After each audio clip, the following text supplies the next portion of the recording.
Welcome to the DMF. I am your host, Justin Yance, and today my special guest is Suzanne Kovi.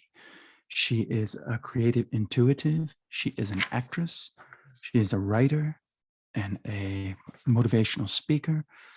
Her name is Suzanne Kovi, and enjoy. Okay, I have a special guest with me today. I have creative, intuitive creator and actress Suzanne Kovi. How are you doing? I'm great. Thank you. Thanks so much for having me. How are you doing? I am doing well. I'm doing well. So the first thing I wanted to ask you about is, so you went to Florida Atlantic University and you got a BFA in theater. What type of theater did you perform in? Straight plays. I'm not musical. So there's Okay. musicals, there's straight plays. I am not a triple threat. I'm what you would consider an actress who can sing and move, but I'm not a singer dancer who can act. So Okay. so I didn't do musical theater. I just, if I was in musical theater, I was usually somewhere in the back. So did you do Shakespeare there? I did. I love Shakespeare. Yeah, I've done a Right. few Shakespeare plays. I did, my biggest one was As You Like It. And I played the lead in that, which I didn't know at the time was actually the largest speaking role ever written in literature. So that was amazing. I was in my 30s and I was cast as a 14-year-old. So that was quite a stretch. And the woman who directed it is with the Royal Shakespeare Company. Oh, wow. And Yes. she played Rosalind when she was young, and she's a Broadway actress. So it was really a real huge treat to be able to play that role and be directed by somebody who is from that genre. So yeah, it was amazing. What do you think are some of the skills you learned from going to school there? The skills I learned from going to school there, or would it be maybe the skills I learned from taking theater as a, because the skills from going to school there, that's I learned What did you I take? learned how to show up for class, because it was my second go around of college, because I went right after high school and then I took a long sabbatical, went back in my 30s. So I would say the biggest skill that I learned getting my theater degree was to really embrace my own unique voice. That's where, and I don't think I could have really gotten there in my teens, like right out of high school, when you're still in such a easily influenced age. And in my 30s, being the oldest one that I knew of in the department, I came with wisdom. And so it was much, much easier to get through the program. I was more myself. I was able to choose for myself. I didn't have to follow the pack or anything like that. So it was a lot easier second time around than it was the first time. Have you always been drawn to theater? I've been performing since I was 3. Wow. Yeah. So I can tell you that's about 33 years ago. No, that was, no, 3 would make it, it's a long time ago. 52 years ago, 53 years ago. Yeah, I'll be 56 years old next month. So I don't care about telling my age. It doesn't matter. So yeah, so I started performing when I was 3, dance, ballet, the typical, let's put her in a program. And then I did figure skating, so I did a lot of concerts. And then I started to do skits. I started to write my own skits. And Really? I started to write my own skits. And then I would bring in the neighborhood kids into my little foray of creativity, and they would each get assigned characters, and we would perform them for the neighborhood. And then I went into modeling, and then eventually theater came back into my life in high school. Yeah, in my junior year in high school is when I started back in again. Interesting. And then I just kind of stayed with it, kind of just wove in and out of my life. Was there something that inspired you with theater or getting into it at such a young age, or was it just playing make believe? Or it might have something to do with being the middle child, and wanting to be noticed and not forgotten. And but I came from a family of dancers. My mom and my dad were competitive swing dancers. we grew up in a dancing family, and I've always been a very free-spirited child and did my own thing and never caused my parents any trouble. I was like the easiest one in the bunch. They'll tell you that too. I'm not just making that up. And I'm just always creative, loved storytelling. So there wasn't anything that made me say, go do theater. It was, it was just something I was supposed to do. And it got me attention. So that was probably a big part of why I continued to do it, so that I didn't kind of feel like I blended in with everybody. Yeah. So it was a form of expression. That's cool. Definitely. We moved a lot. I moved from Montreal to Maine to Ohio all through high school.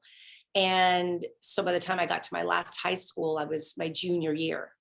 And interesting enough, being very much of an introvert, which a lot of artists are, very much an introvert. Absolutely. And theater gave me an opportunity to be an extrovert without being myself. So it's a very safe place. For me, theater and acting is a very safe place to be vulnerable. And then you get accepted, but you're not being accepted for who you are, you're being accepted for your talents. So there's a bit of a conundrum there. Since you mentioned Canada, do you find coming from Canada to the United States, did that give you a different perspective on acting or theater? Wasn't really into it at that time.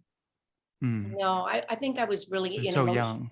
Yeah, I was really, at that moment in my life, I was in emotional survival. I left childhood friends in my in Canada, we don't have junior, senior. So I left them going into my 10th grade. So it was a very emotionally difficult time.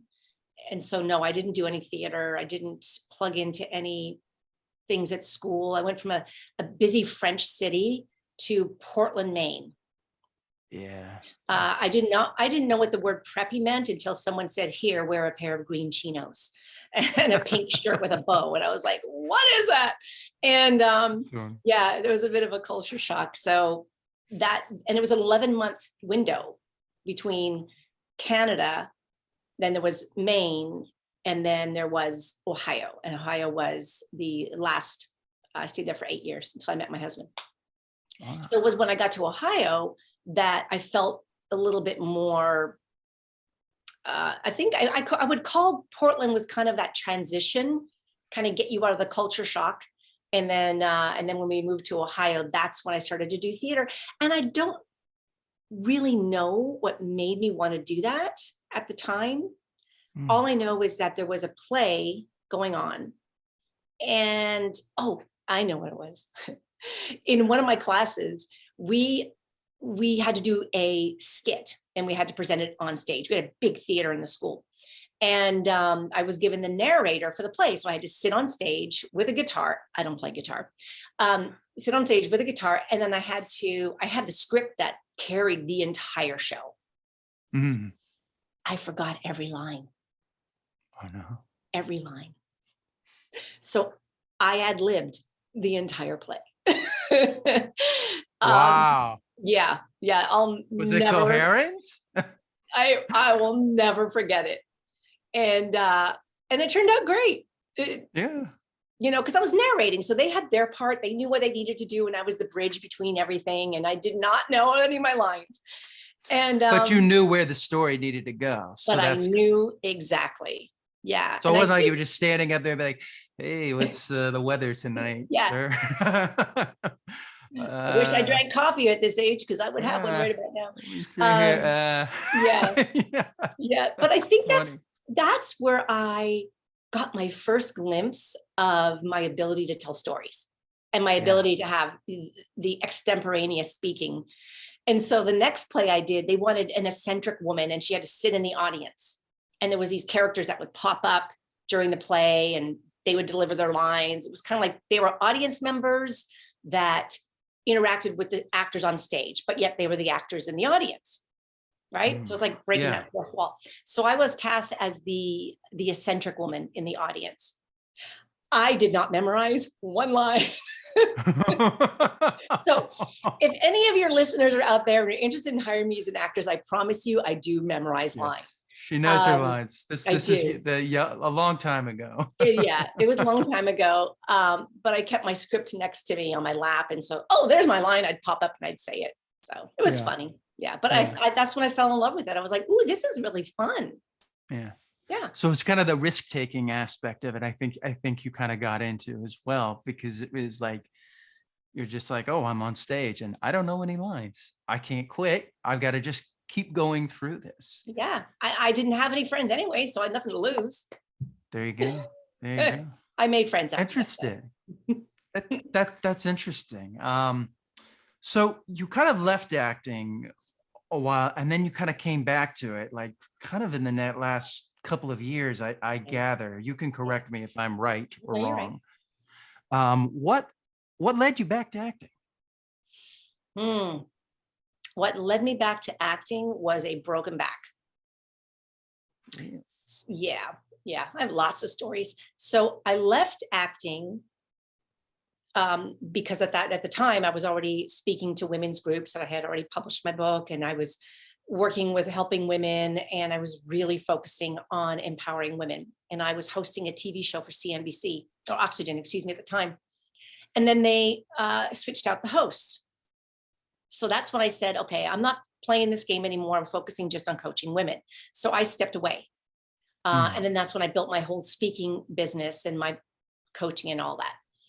And then after that, I was transitioned into a different business. And I always say this is spirit led, because when I know I'm supposed to do something, I get that strong tap and it says, go. And I just go.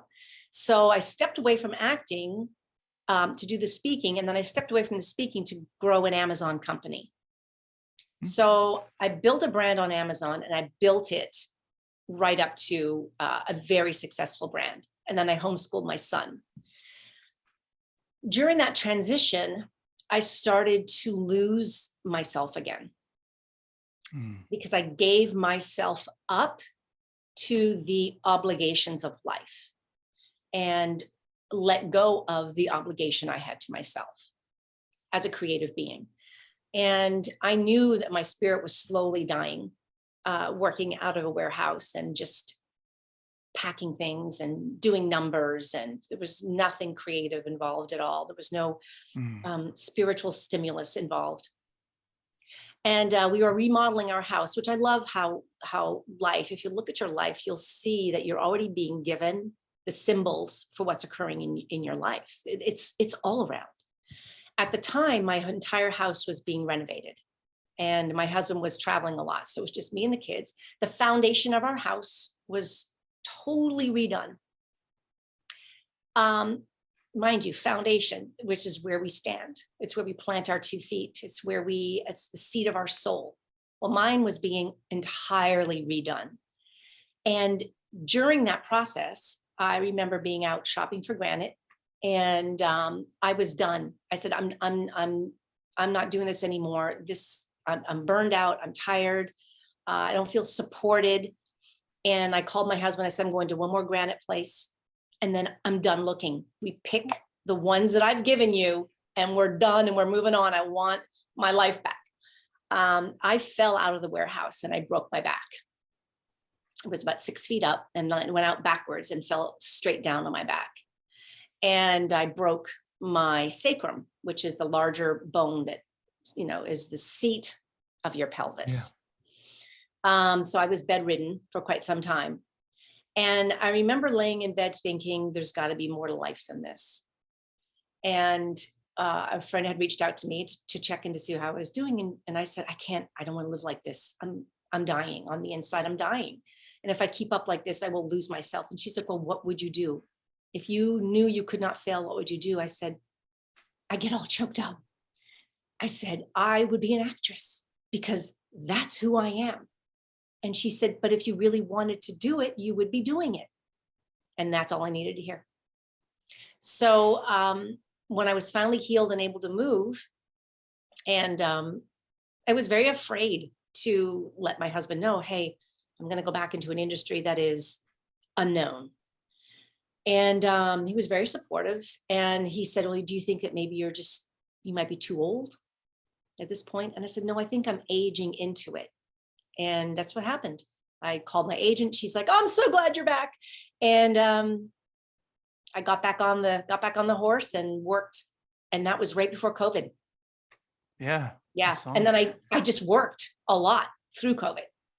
Yeah, you did. That's the thing I noticed from doing the research is that you it wasn't like yours just stopped. You were continually going through COVID, which is COVID. I did great. not slow down. My life did not slow down. Our life didn't. We didn't stop. We didn't slow down. We just kept living and trusting. Do you think that was an intention on your part, that you're like, I'm not going to let this, it felt like everything did shut down for a lot of places, but it seemed like you had the intention to be like, no, that's what they can do, but we're going to move forward and as a family. I think that's kind of what I'm gathering. And I think that's. Yeah. Well, it's interesting that my husband and I come from, I don't know, maybe we're not the norm and maybe we are, I don't know, but we're not the kind of people that say, what does the masses want me to do? What does the news want me to do? Which, forget that. What are the masses doing? Well, then we need to do that. And my husband and I are zigzaggers. We're like, no, that doesn't feel right. And I am a very, very strong intuitive. And I have found that as I started to go back and really nurture the essence of who I am, my intuitive abilities got stronger and stronger. So I knew through COVID that we were fine. We did the safe thing, but I also knew that when projects came to me, they were meant for me. And so therefore I am present and it is present. Therefore it's a symbiotic relationship. And so that's why I worked. It was kind of like everything that came to me ended up booking. And so, but it's cyclical. We go through times in our life where it's like, oh my God, so much abundance, right? Yeah. And we're on this high, like, oh, I just get goosebumps. Oh my God, I'm like, there's so much abundance. Thank you, thank you, thank you, thank you. And then it goes, right? I mean, that happened to me with COVID. I used that as a time to just kind of rebuild myself, because I was in New York and I felt like I'm not happy here. There's something here. And I just started reading books and, taking classes. And I started, kind of rebuilding myself, using a lot of the methods that you talk about in the book. I pretty much used, except for I kind of kept it secretive. I didn't really tell anybody about it till I started seeing it, because it's like, once you start seeing it in other aspects. So for you, COVID was a push. For me, it was like, you need to stop and figure out who you are and not, and you have to, and you'll know when those times in your life come. I've been doing that dig in deep work for a really long time. So, and I've done all the healing modalities you can think of, and meditating and writing and journaling. And I do oils, I do crystals, I do spiritual guided work. I do, there's so much that I do for me. And now it's like, I'm given so many gifts now to be able to do it for other people. And it's being in that surrender. So there is a bit of a phase like I was going through recently where it's kind of just, oh my God, everything got really quiet. Where I was always working and busy and being called. Now it's like, it's quiet. And how, when you're somebody who lives in a stimulus world, we live in a stimulus world. We are overstimulated with everything that's made available to us. That can take you out of, our phones, that can take you out of your knowing. For me, it can, because I'm so easily influenced and I can absorb other people's energies easily and go, oh, is that mine? Well, wait a minute, that's not mine. So for me, when things get really quiet, kind of like they are right now, I look to the stars. I definitely dig into astrology. I'm a human design person too. And I love to intellectualize and conceptualize what I already know spiritually. I like to marry the two together for myself. It works for me. So in the moments of life when it gets quiet, it's such an amazing place. It isn't about it's not working. It's that pause, which is what my second book is about that I never ended up publishing, and maybe I will. And it's about how you can catch your breath in the pause. If we lived our lives in that high vibration all the time, we would burn out. Absolutely. So we have to have the silent moments, and they last as long as they need to last. What you do in those moments will define what you create in the future. Because you have to remember that you are not your past self, you are not your future self. You are the moment self. That's it. But you can create. Your future self already knows what it is that you need to do. And so that means you know. And then when you can align your present self with your future self, then it makes the ability to make choices easier and less angst attached to them. Does that make sense? Absolutely. Absolutely. No, I think because you can scroll on this and you can forget that you're even breathing anymore. Yeah. Yeah. Yeah. It becomes shallow breathing. Mm-hmm. I think that's something that I don't think a lot of people realize is it's like you got to get away from this at times. You can't just rely on the phone to do everything. I mean, that's what I like about the Kindle, is I mean, it's books, but like that's all you really can do with the Kindle is read on it. You know, you can't scroll anything with the phone. If you're reading on the phone, there's all these other temptations. Instagram just be, oh, what's the next thing? Just keep scrolling, keep scrolling, keep scrolling, keep scrolling. And it's like an hour goes by and it's designed to make you think like you're doing something, even though you're not. It's just, you're just going down. And maybe you need that at the time, but I think a lot of people get trapped and just mindless scrolling. And I think the danger too is I'm guilty of it also. And being an actress, it's like, oh, you need to build your Instagram. I'm like, oh, I gotta be on there more. And it's like, discipline comes in then there, where you gotta be like, okay, I gotta get in and then gotta get out. Get in, get out, have a plan, right? Which is great. So in this quiet time that anybody might be experiencing, this is a great time to not even make a plan, especially now with the way the energies are. We just had a full moon in Capricorn and we're still in the energy of it. This is a great, great time to ground into what you're letting go and what you're manifesting going forward. It isn't necessarily a time to write and draw out the plan, but it's the time to ground into yourself. Where am I heading and why? Because that's really, I think that's really important. Like, why do I want to be an actor? Well, why? It's selfish, it's self-consuming, it's all, oh, it's shallow, whatever those terminologies might be. For me, I almost needed that time to go, why am I being called to do this? And then when I got it, I went, okay, I can do that. So, but you gotta be okay with whatever that why is, to show up in many ways. Like what we're doing right now is a part of my why. Yeah. It's not acting, but it's still a part of my why. Absolutely. Absolutely. All right, transitioning a little bit here. So we could talk about this all day because I love this. Tell me about the preparation for Conspiracy America when you did that. Yeah. So interesting. The gentleman, Johnston Blakely, he's a private investigator. And when he originally wrote the first episode, where it's just me and the computer, he wrote that to be he has an Udemy course, Udemy, the online educational platform. And he builds videos to teach other PIs what you should and shouldn't do when you're out investigating.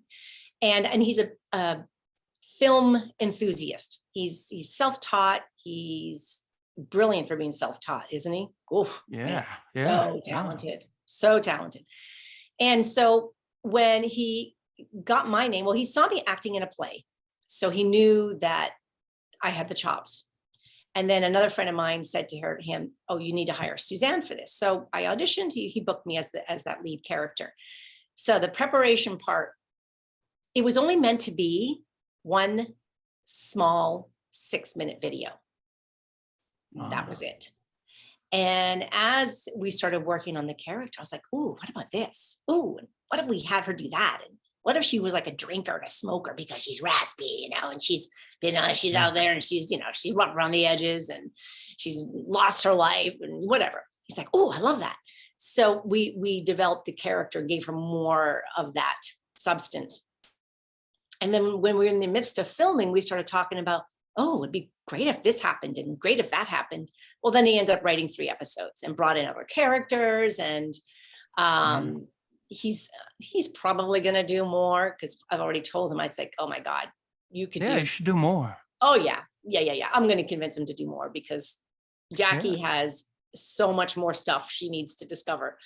And so it was so the preparation was kind of one of those create as you go, very much like what I said about just being on stage and saying, what do I want to say? And that, to me, that's my creative gift, is just I get these massive inspired thoughts and I run with them. So that's how we did Conspiracy Theory. Really? That's interesting. So it started off as a 6-minute video and it expanded to 3 episodes. Yeah, and there were actually a lot of scenes that were improvised in that film. I felt that. I was wondering about that. Yeah. Wow, that's cool. Tears of Guilt is another interesting film. Tell me a little bit about that. That's another really interesting. So many interesting stories. And thank you for inviting me to talk about them, because they're pretty cool. Yeah. So that one, Sunday afternoon, bored. I had nothing going on. It was last summer. And I was like, "Oh, I just want to be acting in something. What am I going to do?" And then I call them my guides, because that's what they do. They go to Facebook. I was like, "Really? Okay." So I went to Facebook and go to this page. I was like, I don't even know what page that is, but I'll type it in. I just heard these words. I typed it in a search. This page opened up and I went, "Oh, this is like a looking for actors page in Florida." I went, "Oh, okay, like." And then as soon as I liked it and got on the page, there was looking for an actor, 30-something Black male who is in prison for on death row for murdering a Black boy. And I went, I can play that role. I'm a 30-something-year-old Black male. And so I reached out to him and I said, "Hey, I know you're looking for a 30-something Black male, but it would be far more interesting if you had an everyday looking white woman be the one in prison, because the other choice you're making is typical." Wow. And that's great that you're willing to go and say. And he goes, "Do you have a demo?" And I said, "Sure." Popped it into Facebook and he said, "You're booked. I'm rewriting the script." And I went, "Cool." He goes, "Can you film next weekend?" I went, "Sure." So we filmed it within a couple of hours. And within the next 2 weeks, we won an award with the Cannes Film Festival. Yeah. Wow. Yeah. And there's a whole chunk of the film that he didn't even put in, which would have been really important because it told a big chunk of the story. But that's another one that I told him. I said, "You have a whole network series on this, like a Netflix series." And I told him the storyline and how it would map out and how it could unfold. And so now he's thinking, I might have to build this out to a feature or at least to a series. So yeah. That was fun. That's awesome. That's so cool that you just had the impulse to go with Facebook and that led you there and you just continued. And I think we're seeing a pattern here is just continuing to go with your gut feeling, the impulse, which a lot of people go, "Oh, no, I don't want to do that." You're like, no, go with that. And that's what happens a lot for me in meditation. I'll just wake up and be like, "Okay, you need to do this now." And I love that. I love that you. What's interesting though is, and as I'm studying something that's called human design and really understanding how, and I would encourage you to research it. It's phenomenal, and it's one of those things that when you go in and you know how you're wired, then you know how you respond to life. And when you learn how to effectively respond to life according to how you are made, then it makes the decision-making process easier. For me, I'm what's called a sacral authority. So I have to respond through my gut instinct, by an impulse. Impulse comes, gut instinct says, yeah. And my other one says, no. So the mind can really trip you up, but it's important to know how you receive your information. And the mind is the one area that we do not and cannot make decisions from. Yeah, subconsciously. I mean, a lot of it's coming, that's why they say impress what you kind of want before you go to bed, so that that's the last image you're seeing, and then reproduce it again once you get up. As opposed to just going to the phone and, scrolling mindlessly. Which we're guilty. A lot of people's guilty of too, and your emotional aspect as well. So I have to even try to pull that out of it. Because I know I really have to go by gut instinct. And the more I trust that, the more fine-tuned my life has become, and much more peaceful. Now you said the human design, is this a book? No, it is, and I'm still new into it, meaning I've only been working and researching and working for the past few years, and that's still really new in that world. It was a downloaded system given to a gentleman by the name of Ra, and it was downloaded to him, and he wrote these amazing books that people now, over, I think it was in 82 or 84 maybe, I think is when it was downloaded to him. And there's a whole world out there of it to understand it and embrace. And it has a lot to do with, it's all mathematical. It's numbers, it's mathematical. It is connected to the cosmos in terms of the energies of the planets. However, it's not astrology. It kind of combines. I wish I could articulate it better than that. I just encourage you to look at it, because once I've studied myself more, I was able to really let go of old programs that my mind told me it's what you should and should not do, because the mind will mess you up. And it's allowed me to really, like I said, fine tune my processes for making decisions. And then also help direct my kids as well. And my husband, got to direct that one too. So is there an author you would suggest to start with, or just look up the human design? There's no author. You only have to look up human design. Human design, not no article. Just human design. You see, there's HD human design. There's nothing else out there. There are the gene keys. Which is written by another individual, but you can go mybodygraph.com and you can put in the information, and then you just go down the rabbit hole. I noticed the gene keys. I wrote that down when I was going through your Facebook, and I saw the gene key, and I was going to ask you about that. It is. So I'm a researchaholic. I research. Yeah, I see that. Oh, I love that. I'm a research junkie.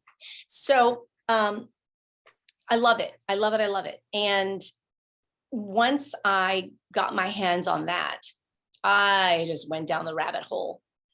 And what's interesting with that is knowing my design and my astrology and everything else that I already know intuitively, sort of putting those pieces together.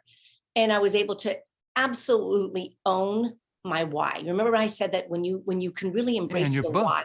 Yeah. Your book, you talk about it. Yes. When you know why you do something, not how. We are such a how society. How do I do this? How do I create my goals? How do I manifest? How? Stop. You just have to know why.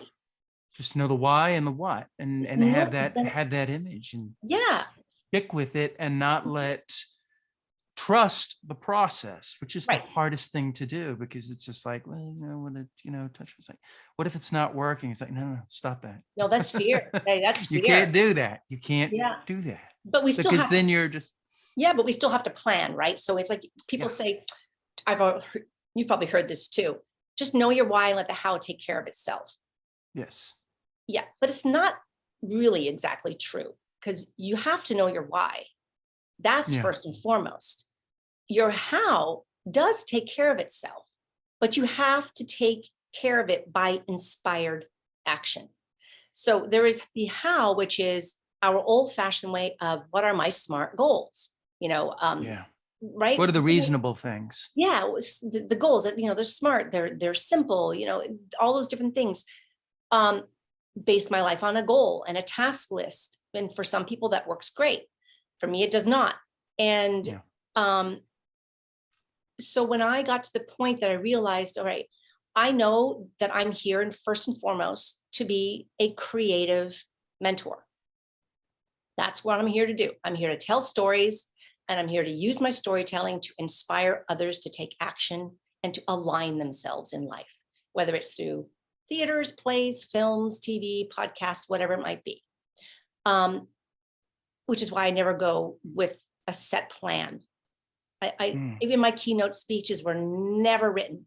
They were always channeled. And but it is, and I probably went off a tangent here. So when you can get very clear on that, oh, that's right, your why, and then you say, okay, I know why I'm doing it. Now let me wait for the inspired action to move forward. That's your how. That's your how. That's Now, if you want to do a podcast, there's a how, right? You get a book, Yeah. you learn what you need to do. There's a certain things that you need to act upon in order to make this happen. That's how you do it. But what that how looks like is every step is going to be different for you as it will be for somebody else. You have a roadmap, but how you take that roadmap is going to be different based on your intuition. Yeah, absolutely. Absolutely. I love that word though, inspired action. I haven't heard it put in that terms. Look for the inspired action is the how. Mm-hmm. That's a unique way of looking at it. I want to talk to you about personal training and some of the other stuff, but I wanted to finish with talk a little bit about the book, Ignite Your Life, Mm-hmm. which I read. The thing that I wrote down as I was reading it, as I went, brave. I thought it was very brave for you to take all this stuff and really be honest. I mean, even with, we're going to talk about personal training a little bit, but, mistakes and things that were happening and the loss of the spirit, which you have already talked about, is how you felt your spirit was dying Mm-hmm. in some ways. And it seems like you have always throughout life found when that was starting to happen and pull yourself out of it. Yeah. Whether it was, I mean, you talk about the loss of a child. I mean, and Yeah. how hard that was to just, I can't even imagine what that is like, but you're very honest in the book. And I thought that was, and you talk in the book, you're like, I may not be as good as some of the other writers and everything. And I'm just sitting there going, no, you're just as good as any of the writers I've read on this. Is I don't, there's something, you even talk about how you look at, a higher power. He said, look, you don't have to see God, but, having faith in something higher than yourself, whether it's the process, it's just so you can surrender control. But talk a little bit about, what that was, because you also talk about in the book that there was a fire where you lost all the, yes, there was there's a break-in. Why did I write fire? Break-in. You had a break-in. Burglary. And Yeah. you lost everything. And your husband had been telling you to back it up. And you're like, that's the way of telling me, okay, I need to, back it up. Yeah. So so that was part of the book already. And you kind of had to start from ground zero, which yeah. So when I wrote that book, which is part of the second book that I wrote that I haven't published, so it keeps coming up. So I think I'm supposed to do that. I wrote that book after a climb at the top of a mountain, and yeah, pretty lengthy story. But anyway, so when I came back down and started to write the book, yes, I went through, I wrote the whole thing, and then our house was broken into, and my computer was stolen. And I had written, it was halfway through 14 chapters, and I knew I needed 24. My book was stolen. My computer was stolen with the book in it, but I had half the book in a thumb drive. So I'd go back and rewrite the book, but I was already a different person. So it rewired the book. And I'm a huge advocate of being just straight out honest. And because that's what we need in this world, and we're not getting enough. Absolutely. Not. So my book was just flat out honest. And yes, facing some of the really dark moments, the loss of my son from a medical malpractice, and holding blame. And then how do you heal from that? You know, I've lost loved ones to suicide, and that just brought me down.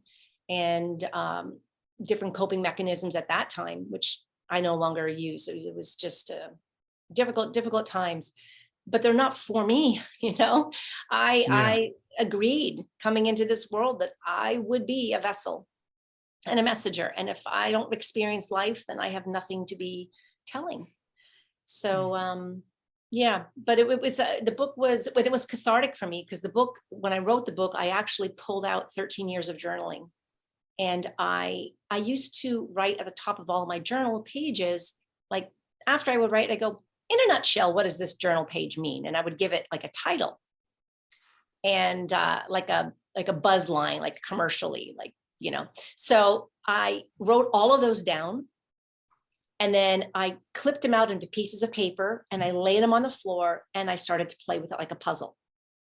This before that, that before this. And I started moving these pieces of paper around until I felt like I had a linear process. And then I took up the first piece of paper, which was a little sliver of like a nugget, and I wrote the first chapter. And then I just did each piece of paper after that. And then I started to see a theme unfold. I was like, oh, this was the process I took. And that's how I wrote it. Wow, that's great. I loved it. I was like, I'm probably gonna go back and read it again, because I was like, so it's kind of under time. But Center Glow Publishing, is that yours? Mhm. Is that your publishing? That's Yep. great. You even published it. Yeah, I did. Because you mentioned Louise Hay and your on Facebook, and I remember the book Heal Yourself, and You they can have heal the your life. exercise. Uh-huh. Yeah, you can heal your life, where you go in front of the mirror and you have to tell yourself that I love you, which was like probably one of the hardest things I've ever had to You do. know, Just stand there and look at that. I've done that. I've looked in the mirror and went, Yeah. I love you. And you know, it doesn't do anything for me. I had to act like it. Mm, Saying it wasn't enough. To me, it was just, that doesn't do it. I had to act like I love myself. interesting. Mm-hmm. Interesting. What is your meditation practice today like? Whatever I feel inspired to do. So sometimes I'll go about my day, and my guides will say, I'll have a question. And my guides will say, pull a card. So I actually pulled an oracle card right before we spoke. And it said, share your divine message, share your genius. Wow. And it was about, you know, creatively express yourself to serve the world. And I pulled that right before we started talking. So to me, that is a form of meditation. When I'm silent and I'm really connected. I love to walk. I love to walk. And Same here.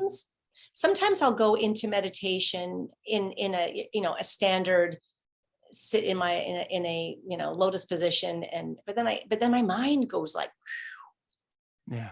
it doesn't quiet, which our minds don't quiet. And No. they really don't. So sometimes I do that. If I need a visual clarification on something, I will reach to up my higher self, and I'll say, I need clarification. Can you give me a visual? So my meditations will do that if I need that quiet visualization to bring some clarity.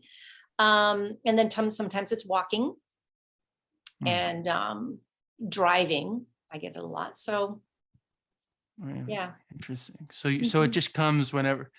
Do you get it when you watch film? Something weird happens to me when I watch films. Hmm. I drive my husband nuts.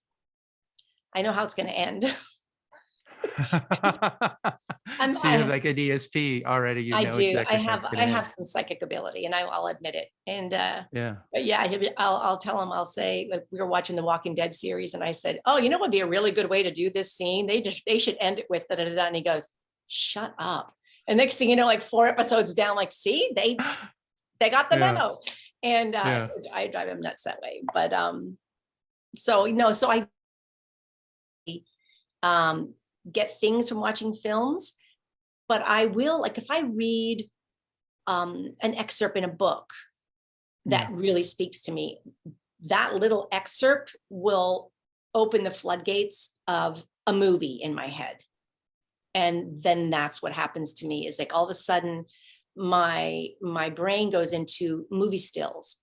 So when I used to coach people, when they were speakers, and I would say, I'm just going to listen, tell me your life story, and they will tell me, and then it would play in my head like movie stills. And I Hmm. would see, the old films where they had the squares, right? When you would print your film, Yeah. their life story would go in a film strip in my mind. And then when I would get done, I would say, okay, so here's the title of your book. And then I would give them the title, and I would give them the tagline. I would tell them the chapters. I would tell them the story, and it was recorded because I never remembered. So to me, that's a form of meditation, is listening. Yeah. Yeah. It comes in so many Absolutely. different ways. So I don't do your standard. Sometimes I use my oils or a crystal when I feel called that I just need that real still time. Probably after our call, because it's been so stimulating. So I'll probably go and Yeah. sit and in gratitude and get quiet. So yeah, it's kind of how I do it. They say when with crystals that you should pick the crystal that just speaks to you. Is that true? Well, so I work with a spiritual mentor. She's amazing, and Mm. and she is really. I think we should all have a coach or a mentor for most every area of our life. And since we are spiritual beings living a human existence, to me, having a spiritual mentor is a no-brainer. But not everybody believes in that, and that's totally good, right? We're all here on different Yeah. planes and different experiences. So she is brilliant when it comes to crystals, Mm. and she will say, this stone is good for this stone is good for that, and if it really resonates, like, oh yeah, I'll go and get it. But there's been times when I would go to get it, and then I would not be able to find it, but then something else would be calling to me. And then I usually go that route. So I don't necessarily walk in a store and go, what am I Yeah. feeling? Um, Only when I feel, called to do it. Yeah. Interesting. Interesting. That's fascinating. All right, switching up a little bit here. I Yeah. want to talk a little bit about, because you did personal training, Mhm. and you talk in the book about how, you felt you made mistakes there when you were kind of not really with them. Yeah. You had to be, you felt like if you were with them, Hmm. you know, emotionally in some ways, spiritually, they would continue to progress. But once you kind of just divorce yourself, kind of just did like the 9 to 5 thing. But Yeah. it's like you had to be in a. Can you talk a little bit more about that? I Yeah. mean, What I found, what happened in when I was a personal trainer, this was like way before I really, really dug into my own spiritual growth. I was one of those, and it's still a part of my personality too now, which is I want you to succeed so much that I will hold your hand until you do that, until it yeah, happens. I will hold your hand and I'll do it with you. So let's do the sit-ups together. Let's do everything together. And that's a great way to stay in shape, when you work out with yeah. your clients all day. Um, but then what I found was that on the days I didn't do it, they would not do it for themselves. So they didn't put on their own oxygen mask because I was feeding it to them.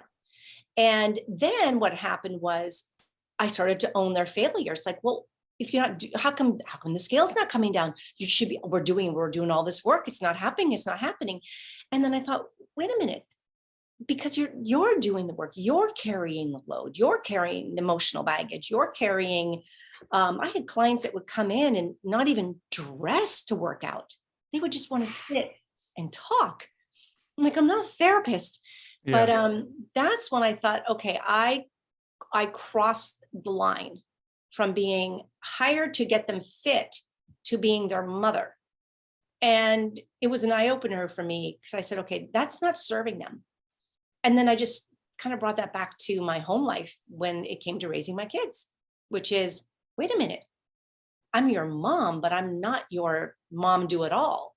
And yeah, it was a big lesson. So when I pulled back from my clients in that aspect, yeah, some of them just went away because they got so accustomed to being a certain way. And that's something too important to learn with life. You know, if you have always been a certain way with people, they expect it. But if you start to grow and you develop and you nurture yourself in your way that is important for you and your spirit, you're going to lose people, because you're not going to be who they needed in their life anymore. You're changing. Yeah.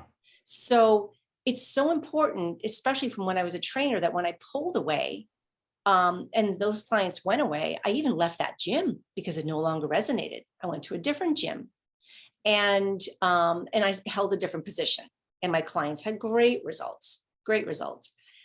And then I eventually realized, you know, teaching somebody how to count to 10 3 times in a row to do a set, there was just, yeah, it's like, how many more times do I count to 10 in a day? Yeah. This isn't really making anybody's life any better. And that's when I went into coaching. That's where you wanted to really get into the head. I wanted to get into the head. Them, the reasons why they're the way they are. Yeah. Well, I used fitness personally because I had a nervous breakdown. And that was after a loss of my son that I just never took the time to heal. And eventually stuffing all those emotions, they get stuffed, but they got to come out. And so I ended up having a breakdown. And then I used fitness as a way to strengthen myself, my mind, and love myself. Yeah. So I went into it for those reasons, which is why eventually, once I was in that space of, I really love me and there's so much more to life now, that's when I left the world of fitness. Interesting. Now you also did stand up and improv. I mean, you've done so much. I've done so much, haven't I? Talk a little bit about that. I mean, stand up is a very. Sometimes I feel like I'm not doing enough. Yeah, I did a stand up right before they did the lockdown, COVID lockdown, and well, no, it was like, right in the beginning. So, you know, everybody was wearing masks. I didn't. And I just wanted to give it a try. I wanted to see what it was going to be like. Being on stage doesn't scare me. If anything, you know, it's like getting me to shut up is the challenge. And it was really hard. Yeah. It was hard and scary and fun. And I had huge laughs and I had a big audience. And I would definitely do it again. What was your process developing that? Did you just do it intuitively, or did you work with somebody? Or? No, yeah. I took a class. So it's like you did 6 weeks and you worked with a professional, and then there was a showcase. So you got to stand up and do a 5-minute skit or 5-minute, you know, act in front of the audience. I think mine ran like 8 minutes, but yeah, it's an art form. It's an art form. It's not easy.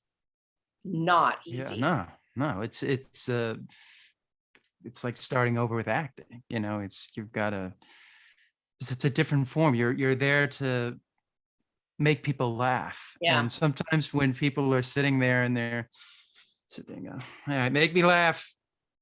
That wasn't funny. Some people just don't laugh again. Some people just don't laugh. It's not in them, right? It's like it's in them. They came there to almost just critique it. Yes. They don't want to have a good time. They want to be like, It'll make me feel much better if you're horrible, so that I can say to my friends, "Oh, yeah, this woman, she was horrible tonight." It's like, but I'm sure you've seen that. I mean, they just sit there, cross. It's like, how do you win it? But I love that you were able to take that chance and go out there. Mhm. Now did you do improv before that, which is Mm. kind of a Yes. form of stand up, but it's more of a group effort. Yeah, yeah, Can yeah. be. I belonged to an improv troupe for a little while, Yeah, and I saw that. I love improv. I love it, and I would definitely do it again, because I just do it anyways. It's just by nature. In a lot of that I do is improv. We shot a pilot recently. It was like 8 episodes, and the entire series was improvised. And Mm. but they specifically wanted people who were skilled, and that was such an amazing thing to do. But improv is different because improv it's reality, but in a kind of an off way. And so you're just having conversation with people on stage, but there's games and there's, things that you do that you have to get skilled with doing. Yeah. And a lot of it has to do with the strength of the team. If you've got some weak people on your team, so that kind of happened with the last improv troupe I was with. It wasn't great. But Like, it's I fun. know what to do that. It's Yeah, like, yeah, no, the first I'm down. rule. Yes, go. Yeah. Um, Also, I saw that you want to be in casting. Is that something, can you talk a little bit about that, or is that Yeah. private, or? No, it's no. Yeah. So I recently I thought, how can I add more value to an industry that I do love so much? Um, and there's so much information out there for actors that it can be very confusing. It can be overwhelming, and just flat out not true. Just not true. And I do have such a natural ability to see potential. Yeah, you do. And yeah, I really do. And possibilities, like I can see someone's possibilities. So I thought casting is a great way to be of service to talent, to actors, and really guide and mentor them because it's a tough business. Absolutely. Um, and you can say to an actor, but you've got to be tougher. But we're not tough people. We're emotional, Yeah. intuitive, creative. We're not tough. So at least I'm not. So yes, I wanted to get into that. And then I was told, well, usually to do that, you want to be an associate and then you've got to work your Yeah. way up. And and then I did some moderating on Clubhouse Yeah. for That's where I casting found you. directors. Yep, which was a lot of fun. And I've developed a great relationship with one. And we were just chatting one day, and she goes, "Okay, well, I got to go now because I literally have like 5 castings in front of me, 6,000 emails. I've got to go through 2,000 submissions, and I have to do, and I got that to do. And oh, my head is spinning. And I worked yesterday for 12 hours." And I said, "Do you have an assistant?" And she goes, "No, I used to, but it's hard for us to do now because we don't want assistants that are in our market, because once they get to be casting directors, they take our clients." And I was like, "Oh," and I said, "But it sounds like you literally are just buzzing all Overworked. day, every day." And she goes, "Oh my God, it's nonstop." And when I hung up, I went, "Not for me." Interesting. I, I, Yeah. I mean, yeah, there is, yeah, that push and pull that almost has become corporatized in some ways. yes, Because if yeah, you look at I have a book around here called The End of Acting, where they talk about, like, back in the 70s, it wasn't uncommon for a casting director to talk with you before you did the scene, and now it's just in and out, in and out, in and well, out. it's not even that anymore. There is no more in out. This is, It's the great so what tape. you see is my studio. This is my studio. I've got a backdrop. I've got 2 lights. I've got my ring light. And then all over the left, I have my desk, my computer. And what I do is I do my auditions on a tape. Not this, I don't do it on Zoom. I do it on a camera with a reader Yeah. that could be in the room or might not be. That could be on Zoom and you could hear the voice. And then after the audition's done, then I take it to my computer and then I have to edit it and clip it and upload it. That's the new casting world. There is Yeah, it no really more is. casting director, let me give you feedback and redirect. There's so much more now on an actor's plate that it can be even more disempowering. because you Yeah. get no feedback. So yes, it is an end to the acting world as it used to be. But it's also a whole new amazing world that now there's no more boundaries. There's no barriers and there's no boundaries. So an actor can now be their own creative genius and write their own product and film their own stuff. And now a casting director out in LA that would probably never give me a moment's look because I'm other coast, now through my agent can be like, yeah, we'll read her. Oh, perfect, great, we'll fly her in.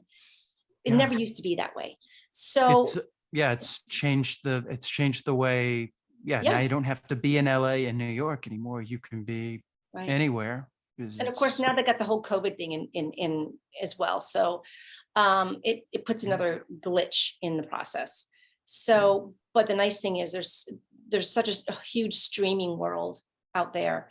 And so Tubi, conspiracy theory is a good example. I mean, it's on Tubi and it's a streaming platform. So, you know, that's a guy that had an idea for a series and filmed it, did amazing. Tubi picked it up. You know, if he keeps pitching it, he could get it on. So Yeah. the world, we have more opportunities to us now. Now you just have to be more creative. Yeah. Yeah. Yeah, absolutely. Because yeah, as you talk, you've got something coming out on Paramount Plus, and you know, the thing is, we don't have to worry about the times anymore, or when to watch things. It's just like whenever. Yeah. You Yeah. know, you decide when you want to watch stuff. You Right. know, and do you think casting directors will do more of like a Zoom thing where they can be in the room in some ways, like what we're doing right now, or do you think it's just not at that ability yet? Well, the casting directors really, from what I've talked to, really like it this way right now. I mean, they miss being in front of actors, but they also want to be safe because there's a lot of them that are still scared. And then that's fine, you know, to each their own. But it does give them this new way of doing the business, gives them the opportunity to see a lot of new talent rather than just the same old people in their network. So I don't think they want to go back to the old way. That being said, we don't get this back and forth anymore unless you get a callback. But now production moves so incredibly fast that many times actors aren't even getting a callback. They book you right from your tape. So unless it's one of the bigger roles, leading roles, even on some of those leading roles, like the one that's coming out on Paramount, Our Take on Love, it's like a Lifetime movie. It's a bit, I had one of the lead supporting roles, but there was no callback. It was just, you submit, they go, yep, she's great. She's what we want. You're booked. So there isn't any more of this interaction with the casting director. It's not that common anymore. And unless you get to the high levels like network TV, and you get a big role on network TV, like series regular, you know, starring role, you'll probably get callback for sure. But some of the smaller parts, not anymore. Not that I've seen. But then you're going to be also dealing with, you know, the producers are going to be in there, the director, you know, it's not just going to be, you know, like you said, the casting director. No. So it's interesting. Okay, cool. This has been lovely. I've really enjoyed talking with you. So now I'm just going to go through some, you know, basic questions. These are simple stuff. What are you reading right now?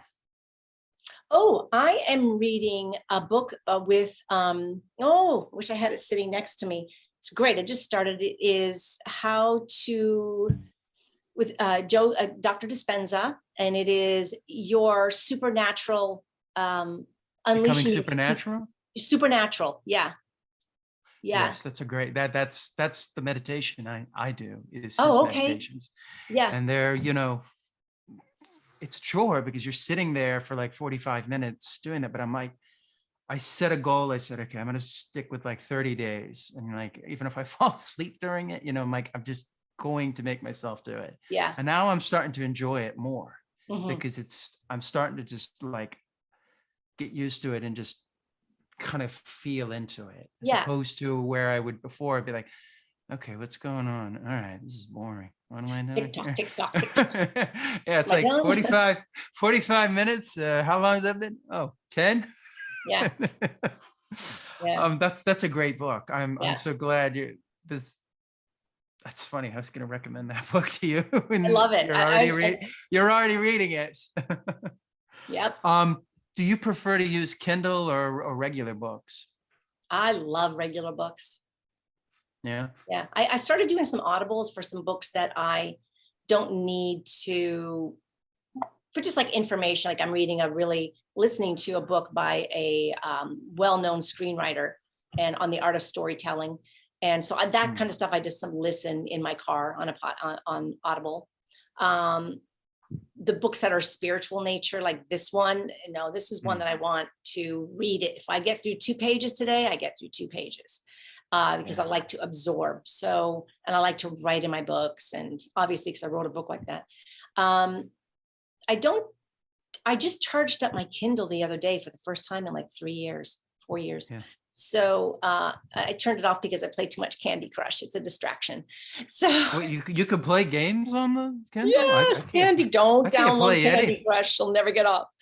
Yes, I have like nothing on there except for books. It's like, Yeah, so like my brain is like kind of triggered where it's like, it goes right to, it's like, okay, it's time to read now when you pick it up, yeah. thing. I But do read a book called The Palladians, which was a channeled book by the Palladian. An individual downloaded and was channeling the Palladians. So I read that book. Oh, that's a book that I started reading years ago. And then I was like, not me, but now I'm back in it again. I was like, whoa, it's so good. Very, very good. That's on my Kindle. that's cool. That's cool. Mhm. Do you have a beginning of the day routine? Coffee. Coffee? That's great. Seriously. I love Coffee. I love coffee, but I'm like really caffeine sensitive. So like I can only have like 1 cup or like even sometimes a half a cup. I'll like just be like feeling it and I'll be like, okay, I can't do anything now. I am, But I love the yeah, taste of coffee. It's so I'm good. caffeine sensitive too, meaning I sensitively really need my coffee. Um, Mm. but I have my coffee. Sometimes in the morning, I try to remember to do a quick check-in, energetic check-in. And then some mornings, depending on how bad I slept the night before because of my cats, I just wake up and think coffee. But then always go to my spiritual mentor does a daily video of the energies of the day. So I will go and listen to her to start Do you my day. mind giving the name of your spiritual Well, mentor? her name is Tamara Jean. You can find her on Instagram. And she's a very powerful channel. She's a beautiful woman. And Tamara Jean, TAMARAJEAN. You can find her on Jean. Instagram. Okay, cool. Oh, we already talked about that. What are you watching right now? As I saw the Umbrella Academy thing, and you kind of had the vision board there of you putting I know. yourself there. Is that like one of the dream roles to be on that show? Oh, any of the shows, if anybody's willing to hire me and put me on a decent show, I'm all for it. But I just had fun one day and I decided to embed my photo into their picture, which looks so good there, doesn't it? It does. It does. And that's great. The vision board, It's so funny. I had people come to me and go, "Oh my God, are you on Umbrella Academy?" I'm like, "No, That's funny. It's funny. We just finished watching the last show on season 3 last night, and Walking Dead we finished, waiting for the last season to come back on stream. So now we're down to nothing again. So we'll find something. You're gonna watch The Boys? If you watch that, No, I don't know that one. which is it's kind of violent, but it really takes a look at like superhero culture as if they were here in real life, where it's really just looking at celebrity culture and how they'll just cover everything up and just like the worst human beings you'd want to be superheroes, where like oh, I really don't want to save that person because there's no cameras around, so let's let's just move on to the next, like back those kind of people. And Yeah. then you have people who like really dislike them. So The it's got a boy. lot of different themes. The Boys. Yeah. Yeah, yeah, I'll take a look at it. It's Where's that on on? Amazon. It's Amazon? on Amazon Prime. Yeah. Okay, yeah, Yeah. I'll check it out. You should look at it. I mean, it is violent. Yeah. I'm going to warn you there. I Oh, don't want that's you to come okay. back and say, I mean, okay, watched good. Ozark, Walking Dead. I mean, Walking Dead to me is not even violent anymore because it's just kind of No. after a while it was just um Did you I watch Game of Thrones? I never got into that one. Never watched it. Yeah, don't watch that one. Okay. Because I we all did got I did watch it's- The Hunters with Al Pacino. That was No, I good. haven't seen that. Yeah, Al Pacino, The Hunters. He plays a Jewish man who is out to get the Nazis that have infiltrated back in I society. think I have heard a little bit about that. Yeah, I need Very to. good I need. series. There's so many series to watch. It's so Yeah. hard to watch them all. It's Yeah, like- that's a good one. That's a good one. Yeah. Yeah. Yeah. And right now, back to ground zero again. Any films? Do you like to go to the theater to watch movies? Or I do, but my husband doesn't really like to go to the movie theaters because he Yeah. doesn't want to just sit there and quiet and not be able to like converse by the movie. I don't know. So that's me. I'm like, it's like a church when I go see a movie. I'm just like, I don't speak. I almost don't even breathe. I'm just like having a spiritual journey. Yeah, when I'm doing it. yeah. We did take our daughter to see the new Minion movie the other night. Oh yeah, did she like that? Yeah, I mean she's gonna be 13, so it was Yeah. just a reason for us to all get out of the house. Yeah. It was okay. It was a Minion movie. Yeah, it's not gonna be much, Yeah. Sound like what they did with Lightyear, where they pretty much turned off half their audience with that. Yeah. But yes, this was wonderful. Thank you so much for doing this. That was a great conversation. I enjoyed it. Yeah, I did too. How can people reach you? You can get me on Instagram. Yep. If any of your listeners are in the industry and want to talk about collaboration on projects, you can DM me on Instagram. I have a website, SuzanneKovi.com. That's really the best place to be on Instagram. All right. Well, thank you. Yeah.